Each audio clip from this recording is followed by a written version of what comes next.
Michelangelo. Já ouviram falar dele? Ah, da tartaruga ninja Michelangelo. Opa! Já ouviram falar da tartaruga? Sim, a tartaruga ninja Michelangelo, como a Donatello, a tartaruga Rafael e a tartaruga Leonardo, todas elas foram inspiradas em artistas da Renascença, que é essa época que a gente vai estudar agora, esta época da história, né, que foi muito marcante para a história da arte, porque teve uma grande revolução, né, científica, artística, anatômica, de ideias. Foi uma época de muitas descobertas para o homem, né? Bom, nós vamos falar do Michelangelo, que é um artista contemporâneo de Leonardo. Contemporâneo quer dizer que eles viveram na mesma época, o Leonardo da Vinci e o Michelangelo. Inclusive, eles se conheceram. E o Michelangelo não foi nada simpático com o Leonardo da Vinci, porque ele queria superar o Leonardo da Vinci, ele queria ser melhor que o Leonardo da Vinci.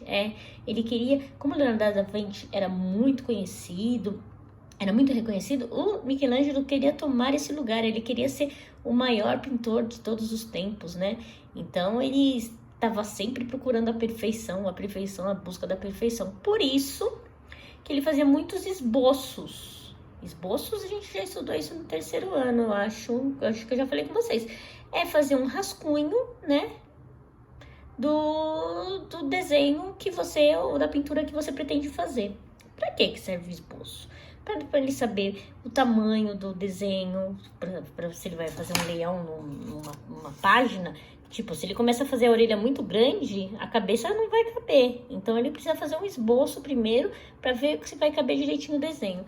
E aqui na primeira página, na página 20, a gente vê os esboços do Michelangelo, que está esboçando um pé, aqui está esboçando um rosto, aqui a gente vê um braço que vira um pé, de repente. É porque isso é um esboço, é um estudo, ele está fazendo estudos, certo? Muito bem. Os esboços de Michelangelo, coloquem na página seguinte. Então, ali, os esboços de Michelangelo. Às vezes, um artista começa o quadro desenhando algo de uma maneira ou em uma determinada posição, mas depois percebe que o desenho ficaria melhor se ele mudasse algum detalhe. Isso sempre acontece comigo, gente. Eu começo fazendo de um jeito, depois eu acho que era melhor de outra maneira. Por isso que é feito um rascunho, um estudo da obra que se pretende criar. O rascunho é chamado esboço. Porque se feio tem um esboço, até para apagar é mais fácil, porque você desenha leve, né? E depois você passa para tela, você vai passar para madeira, se for uma escultura, você faz um esboço da escultura para você saber exatamente o que você quer fazer, não cometer tantos erros, não desperdiçar material. Depois o artista vai corrigindo e aperfeiçoando o que achar necessário até o desenho ficar pronto. O artista italiano Michelangelo de Lodovico Buonarroti, adoro falar com esse sotaque italiano, e tem que fazer assim com a mão, né, quando fala. Michelangelo de Ludovico Buonarroti, autor do esboço apresentado na abertura deste tema, aquele esboço que a gente viu no começo, ali na página anterior, nasceu na cidade de Caprese, na Itália, em 1475. Ele foi um dos principais representantes do Renascimento cultural. Olha, lembra que eu falei que o Renascimento foi uma época que trouxe grandes mudanças? Época em que as pinturas representavam temas religiosos e os artistas procuravam a precisão científica e o realismo em suas obras. Eles queriam deixar as pinturas cada vez mais realistas. Lembra a Mona Lisa? Não parece que ela está olhando mesmo para o ambiente onde nós estamos?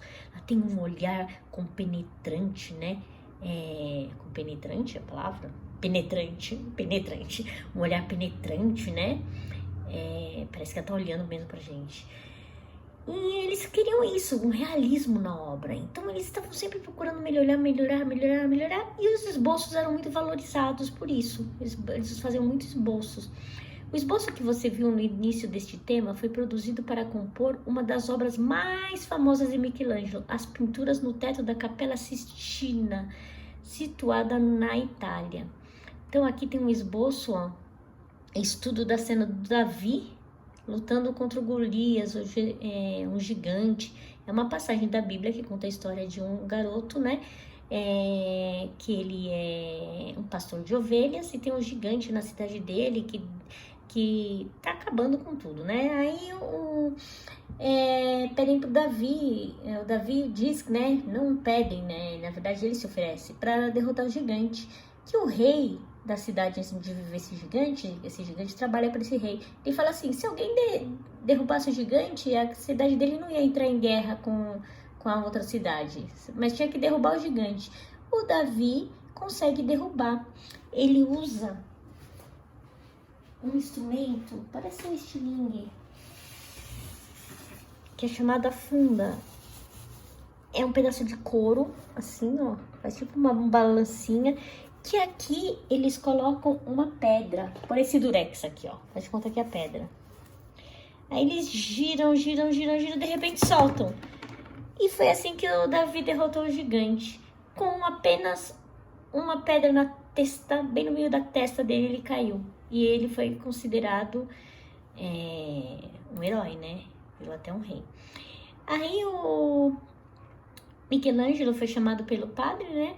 Para pintar a Capela Sistina. Só que não era um pedacinho, não era um pedacinho, não. Era toda a capela, inclusive o teto. Isso é uma foto do teto. Vocês conseguem achar aí a cena de Deus criando Adão e Eva? Olha bem. Vocês conseguem encontrar aí a hora que Adão e Eva são expulsos do paraíso, que conta na Bíblia, né? Porque eles comem a maçã proibida. Olhem no livro, minuciosamente, todos os detalhes. Tem muitos detalhes da Bíblia. E isso aqui, essas colunas, parece que são colunas tridimensionais de verdade, mas não são, são pinturas. Olha o efeito 3D que ele deu. Isso daqui é uma pintura de uma coluna, ela não é de verdade. Não são colunas de verdade, não são estátuas de verdade que são aqui, são pinturas. Tudo aqui é pintura e é no teto da igreja. E ele pintou deitado. Como, professor, ele pintou deitado? Como assim? Seguinte, construíram um andaime, colocaram umas bases assim. Opa, deixa eu baixar assim. Colocaram umas bases. Aí colocaram em cima dessas bases uma madeira. Igual para construir, né? Para os pedreiros subirem. Ele deitou aqui em cima, deitou na madeira e ficou pintando deitado. Devia respingar tinta nos olhos dele, devia ser bem difícil, né? Bem difícil mesmo. Bom, é isso. Esse é o Michelangelo. Voltando aqui um pouquinho o livro do aluno, vamos lá.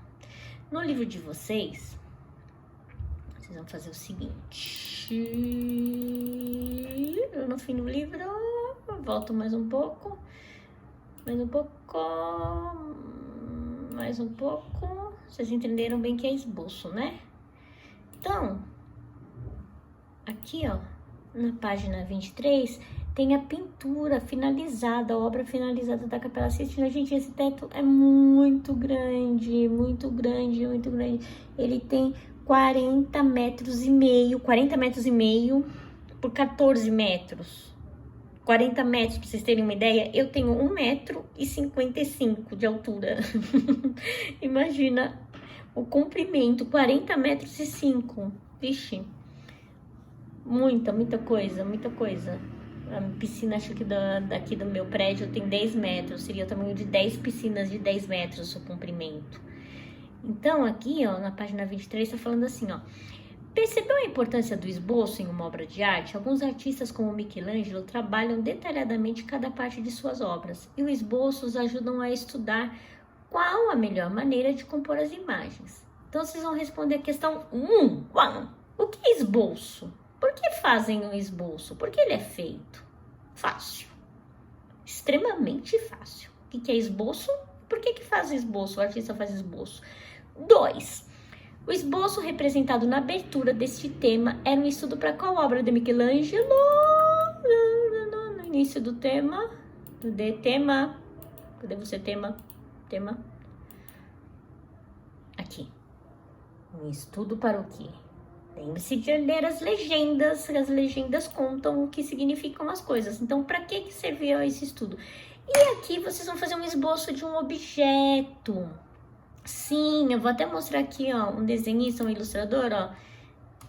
Ele tá fazendo um esboço, vamos ver se vocês conseguem perceber do que o objeto é. Olha lá. Tá fazendo um esboço. Só que tá fazendo a caneta, né? O esboço, na verdade, deve ser feito a lápis, tá? Então, vocês vão procurar um objeto na sua casa, na casa de vocês, vão colocar na frente de vocês e vão fazer um esboço desse objeto. Já deu pra ver mais ou menos o que é, né? Aham, é isso mesmo. Ele tá fazendo o esboço de um óculos, olha lá, ó. Tá fazendo o esboço. Então, vocês vão fazer o seguinte. Vocês vão procurar um objeto na casa de vocês. Vou colocar na frente, por exemplo, eu vou colocar esse vidro de álcool gel. Meu Deus, tem 1 quilo. Aí eu vou lá na folha, na página, sei lá, qual que era? Qual que era a página, gente? Ajuda, Pro. Esqueci. Página 24. Vou lá e vou fazer o esboço do vidro de álcool em gel. Vocês vão escolher e fazer um esboço, tá? Um trabalho de esboço. Muito simples. Por hoje é isso. Faça com calma, tá bom? Sem pressa. Coloca uma música pra ouvir, é gostoso. Lembra, sempre que a Pro fala, coloca uma música calminha enquanto desenha, relaxa, ajuda a gente a esquecer os problemas, coisas que a gente tá preocupado, alguma coisa que nos preocupa, e a gente fica concentrado naquilo. O desenho tem esse poder de levar a gente para outro mundo. A gente fica concentrado naquilo lá, parece que a gente sai de onde estamos e entramos naquele mundo da ilustração, no mundo do desenho, no mundo da arte. Então façam isso. Ouçam uma música, relaxem e façam com calma. Então, para fazer agora em aula, página 23 e 24. Combinado? Um abraço para vocês. Caprichem. Eu sei que vocês capricham.